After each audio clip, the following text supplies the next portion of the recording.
What's up mga kalakbay? Another video, another vlog naman tayo mga kalakbay. So ngayon mga kalakbay, nandito tayo sa Lipata, Surigao City Port mga kalakbay.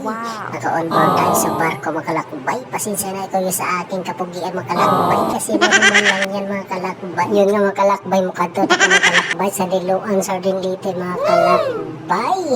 Yun nga mga kalakbay, patuyog-tuyog ka na ita kalakbay, kaya nagbiyahe pang barko mga kalakbay, mga 3 hours pa kalakbay, ada sir mabot sa Liloan. Sa ako pag-higda mga kalakbay, gibati mo kagutom mga kalakbay, yun nga mga kalakbay, bumaba ko sa gali kalakbay, kaya kumain mo ako sa gali mga kalakbay, ang sarap ng ulam. Wow. Yun nga mga kalakbay, hungit dito, hungit diri mga kalakbay, sabay pasako kalamig, sundan mga kalakbay, bilang katuyog kalakbay, 1, 2, 3, Liloan na. Yan mga kalakbay, nagdungaw ako sa Liluan mga kalakbay. Kitang-kita talagang kalakbay yung bundok Wow. mga kalakbay.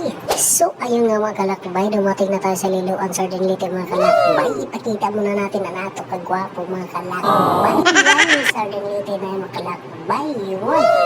So, yun mga kalakbay, abang-abang sa upload ko mga kalakbay. Wow. To be continue na lang mga kalakbay. Don't forget to like, comment, and share mga kalakbay. At papalo na rin sa aking page mga kalakbay.